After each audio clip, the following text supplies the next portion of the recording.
Hola, le agradezco mucho a Pierre la invitación y a todos ustedes por su asistencia y atención. Me gustaría estar allá, pero creo que esta presentación también es una buena manera de estar sin estar. Ante la invitación y la temática propuesta para las conferencias, lo más pertinente es que yo hable sobre Puerto Rico. Puerto Rico es una isla caribeña, colonia de España a partir de 1493 y de los Estados Unidos desde 1898. Nuestro estatus actual es el de Estado Libre Asociado, una colonia de facto pero sin reconocimiento de las Naciones Unidas. Hay tres partidos políticos históricos que definen sus plataformas de gobierno a partir de su preferencia de estatus.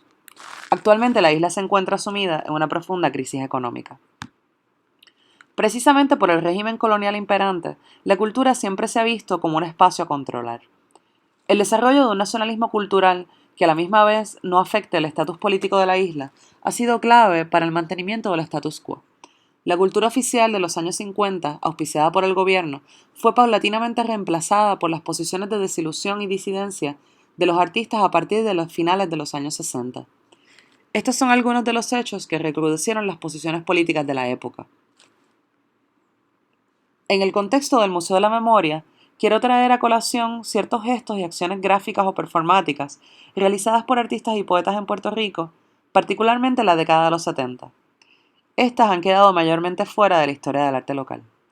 Propongo hacer un recorrido brevísimo e incompleto y trazar unos paralelismos con la actualidad y las formas en que se están utilizando estos recursos del arte para hacer política hoy. Algunas de las historias que he recopilado tienen una historia oral particular y otras las contaré yo. El artista Nelson Sambolín nos cuenta sobre esta acción realizada en el fuerte San Felipe del Morro en julio de 1976. Bajamos la bandera americana, la tiramos al mar e izamos la puertorriqueña. La guardia ordenó el desalojo inmediatamente, y en el revolú nos desalojamos junto con la muchedumbre y salimos. Todavía nos están buscando. En 1979, un grupo de artistas y poetas entraron a la inauguración de la Bienal de San Juan del Grabado Latinoamericano. Ellos estaban ahí para protestar el asesinato político de unos jóvenes por el gobierno de turno liderado por Carlos Romero Barceló. Ellos desplegaron una bandera con las siluetas de los jóvenes independentistas y la frase «Artistas repudiamos asesinatos en Cerro Maravilla». Las siluetas postradas horizontalmente estaban rodeadas de 6 pares de pisadas, presuntamente las botas de los policías asesinos, que formaban una estrella. La grabadora Yolanda Pastrana recuerda: la pancarta la hizo Sambolín y fue todo bien planeado. Nos reunimos en la entrada, subimos con ella enrollada. Él, Maiso, creo que Luis Alonso y yo. La amarramos de los balaustres y justo en el momento en que el jurado internacional de la Bienal leía el laudo, quedó interrumpido cuando la desplegamos. Toda la prensa se volteó, dejando atrás la ceremonia y hubo un gran reperpero. Gritamos algo sobre los asesinatos de Maravilla, imagínate, cuando todavía circulaba la versión oficial, aunque desde el periódico Claridad se acusó a Romero desde el primer momento. Inmediatamente después, los organizadores de la Bienal subieron. Hubo jaleo, discusión y algún forcejeo cuando intentaron arrancar la pancarta porque no nos dejamos. Creo que la retiró el mismo Sambolín. Ese detalle no lo recuerdo tan bien. Y por supuesto nos votaron. Según Graciela Franco, una de las artistas participantes, esta no fue la única vez que se utilizaron las siluetas para denunciar los asesinatos del Cerro Maravilla. Sambolín hizo las siluetas de los muertos sobre unas maderas que luego se utilizaron para señalar los muertos en la calle, llevando entonces la protesta como graffiti, señalando escenas del crimen en lugares más visibles. Según Franco, durante la campaña electoral de Romero Barceló en 1980, este hacía cabalgatas por los pueblos de la isla, marcando su paso pintando herraduras en el pavimento, y estas luego eran intervenidas con las siluetas de los muertos hechas por Sambolín. Durante la misma inauguración de la Bienal de Grabado, en 1979, otro grupo de personas organizado por Luis Steffenberg realizó un performance en protesta por los presos políticos puertorriqueños en los Estados Unidos. En la secuencia de fotos obtenidas se observa un personaje principal que, con el rostro pintado y portando la bandera de Puerto Rico, aparece como ahorcado desde el primer nivel del edificio donde se desarrollaba el evento. Otras acciones más violentas en el sentido metafórico fueron realizadas por el artista Carlos Irizarry, quien también era grabador, diseñador, director de arte y fundador del Centro Nacional de Arte en el Viejo San Juan. Irizarry sería notorio por lo que su abogado aseguró eran performances y arte conceptual, si bien dichas acciones han sido más que nada historias contadas de boca en boca o mencionadas en artículos periodísticos que incorporadas a su corpus de obra. La reconstrucción de los hechos es difícil, aun contando con entrevistas y notas periodísticas, puesto que la posición del artista respecto a su obra varía y algunos datos y fechas no concuerdan. Lo que sí sabemos es que entre 1976 y 1979, Irizarry se embarcó en la realización de una serie de intervenciones públicas relacionadas con la política puertorriqueña, la situación colonial y los presos políticos, que le llegaron a costar 4 años de cárcel. Irizarry hizo declaraciones como portavoz de un ficticio Ejército de Liberación de Puerto Rico y expresó sus planes de volarle la tapa de los sesos al presidente Gerald Ford durante su visita a Puerto Rico. Irizarry proponía un ataque suicida en que los miembros del ejército atarían explosivos a sus cuerpos y detonarían los cartuchos cuando lograran estar cerca del presidente. En todo caso, Irizarry amenazó de muerte a un presidente de Estados Unidos. El artista fue arrestado hasta que terminó el evento. En la declaración ante la corte aseguró ser inocente. I am not guilty. I am acting as an artist in defense of Puerto Rico. I am a man of peace. Según una declaración del Comité Pro Defensa de Carlos Irizarry, la alegada amenaza no fue amenaza, sino una obra de arte conceptual y de protesta titulada Homenaje a los presos políticos. En esa ocasión, Irizarry fue dejado en libertad. En 1979, sin embargo, ya durante la presidencia de Jimmy Carter, Irizarry no tuvo la misma suerte. Él entregó su departamento, dejó sus posiciones a su ex esposa en Puerto Rico y se mudó a un hotel en Estados Unidos, desde donde se dedica a escribir cartas dirigidas al presidente exigiendo la liberación de los presos políticos puertorriqueños y amenazando con explotar un avión de American Airlines. Mientras estaba en Washington, D.C., Irizarry escribió en unos sobres de correo "This is an explosive message" y dentro de los sobres una nota que decía "This is the Puerto Rican Liberation Army.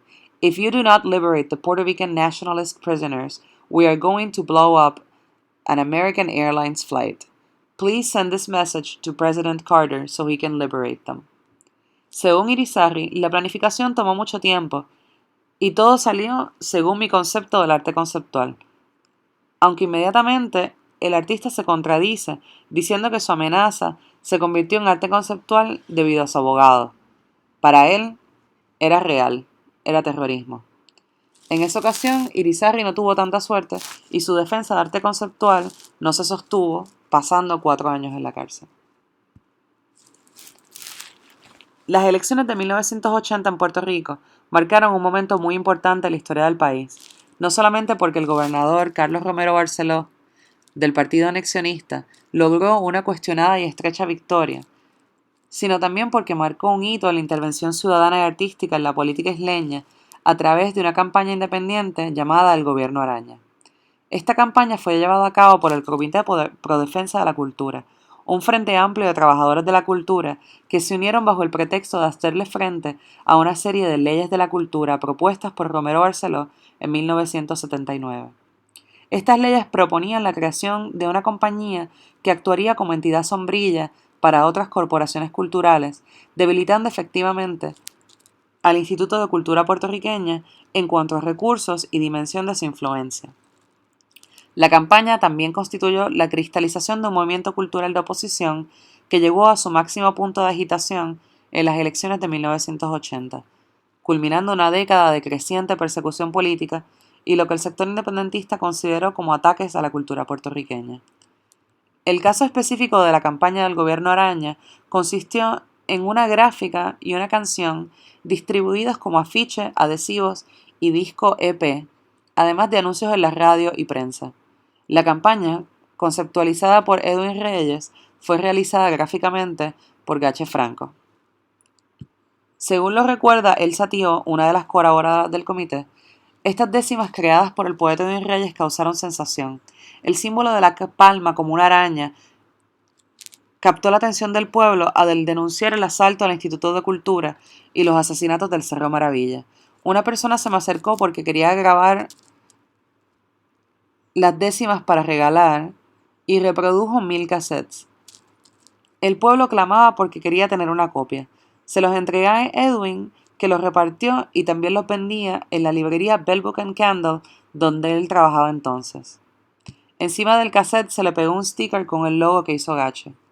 Pero no me olvido que una persona indignada llegó a comprar uno de los cassettes y alquiló un carro con un autoparlante para pasearlo a todo volumen por la urbanización donde vivía. Era un desquite ante tanta rabia contenida. Originalmente escrita dentro de la historia política del país, la imagen y el disco fueron posteriormente incluidas en la muestra Inscritos y Proscritos, desplazamientos de la gráfica puertorriqueña, curada por Margarita Fernández Zavala en la primera Trienal Poligráfica de San Juan en 2004. Otra pieza crítica a ese gobierno es Queremos a Carlos Romero Barceló, un performance de Nelson Rivera, realizado originalmente en 1979, que ha sido ejecutado varias veces en diferentes décadas, siempre por el autor, pero también acompañado de instrumentos musicales y otras voces pregrabadas. Mientras tanto, en Nueva York, el 25 de octubre de 1977, 29 miembros del Comité de Nueva York para la Liberación de los Presos Políticos puertorriqueños tomó control de la Estatua de la Libertad y colocaron una bandera puertorriqueña en la corona. Los protestantes reclamaban la independencia de Puerto Rico, protestaban en contra de la discriminación en los Estados Unidos y exigían la liberación de los prisioneros políticos puertorriqueños en cárceles norteamericanas. En una acción similar, el 5 de noviembre del año 2000, el activista Alberto de Jesús Mercado, mejor conocido como Tito Kayak, y otros 5 activistas de la isla municipio Vieques salieron a la plataforma de la Estatua de la Libertad y colocaron la bandera de Puerto Rico y la de la isla municipio de Vieques en la corona de la Dama de la Libertad.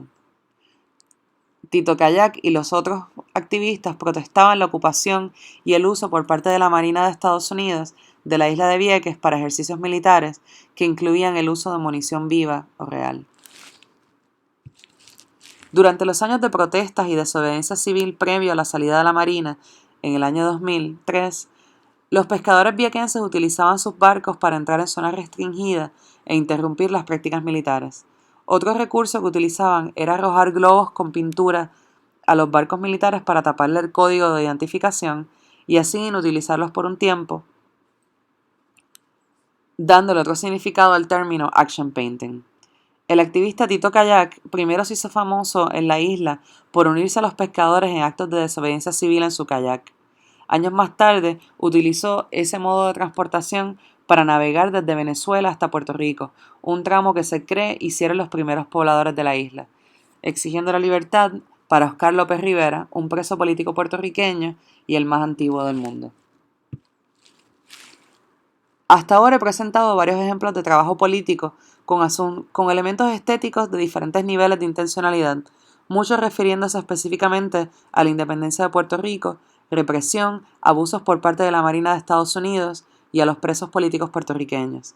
Ahora quiero dar un salto en el tiempo a asuntos de gobernabilidad y quiebre social y económico que están afectando al país, y cómo varios grupos de artistas y gestores estamos reaccionando. En febrero pasado, el actor Mickey Negrón realizó esta acción durante una marcha en oposición, mayormente compuesta por iglesias protestantes y otros grupos de religiosos de derecha, a la decisión del gobierno de integrar la perspectiva de género en el currículo de la escuela pública. Dice Mickey: en esta pieza trabajo con mi pueblo y bonito, la industria de los pollos, mi familia y el amor. Soy un artista del cuerpo, un creador que recurre a situaciones reales para insertarme con libertad y estética en lo que me preocupa. El asunto de la desigualdad de género y la iglesia han sido dispositivos en la mayoría de mi trabajo. En este trabajo culmina un año de proceso íntimo y lo llevo al cuerpo social, a los miles de cuerpos vulnerables. Reconozco la incomodidad y provocación que causó mi presencia en esta marcha y me siento muy satisfecho. No fueron ellos los únicos incómodos. Yo también. Estaba solo, en medio de quienes con su discurso me catalogan como aberración y me niegan derechos. Así que me parece justo el asunto de la incomodidad. Fue un miti-miti. Gracias a todas y todos los feligreses que me abrazaron y oraron por mí y conmigo. Han completado la pieza al embarrarse de miel y plumas en sus muestras de amor divino. Al compadecer de este pobre maricón perdido. Mis plumas quedaron esparcidas en la calle de protesta y fijas en su memoria adoctrinada. Mis nalgas prótesis y mi crica peluda eran al mismo diablo empoderado del hombre que se supone hay en mí. Ahora quisiera señalar algunos hechos recientes que tienen que ver con la mala utilización de fondos públicos, la idea de que toda construcción es evidencia de progreso y la bancarrota del Estado. El primero es el activismo en oposición al proyecto Paseo Puerta de Tierra. Desde fines del año pasado, las comunidades vecinas del Viejo San Juan y Puerta de Tierra nos percatamos de que el gobierno tenía planeado una construcción faraónica en una zona costera, lo que en un principio era una lucha cuasi ambientalista de desobediencia civil y ocupación del espacio público, ha terminado convirtiéndose en algo más amplio. El paseo actualmente es un símbolo de todo lo que anda mal con el gobierno. Clientelismo, corrupción, falta de respeto al ambiente y tener sin cuidado las finanzas del país, puesto que todo se financia con dinero de la deuda que tiene el país en crisis. Entre los vecinos, que también somos parte de la comunidad más amplia de artistas, contribuimos con diseños, reuniones comunitarias y exhibiciones y recitales en espacios abandonados o en desuso, que van a la par de las acciones legales de otro grupo. La estación de información a la comunidad, ideada por el vecino artista Jesús Bubu Negrón, con diseño gráfico de Olga Casellas, es trabajo político real sin pretensiones dentro del mundo del arte, pero creado utilizando las herramientas que los artistas tienen en la cabeza y en la mano. Me gustaría finalizar con estas imágenes de una convocatoria espontánea que hiciera la artista Beatriz Santiago Muñoz la semana pasada. La publicación del informe de unos exfuncionarios del Fondo Monetario Internacional sobre la situación económica del país, en el que recomiendan medidas terribles de austeridad, ha causado furor. En cuestión de días se han organizado varias reuniones y asambleas convocadas por agrupaciones civiles, mayormente fuera de líneas partidistas. Este domingo, los que nunca hemos formado parte de organizaciones políticas formales, nos estaremos reuniendo en un anfiteatro que el gobierno tiene abandonado hace años. Me parece muy poético que sea en una estructura legado arquitectónico griego donde estaremos magnificando nuestras voces. Muchas gracias.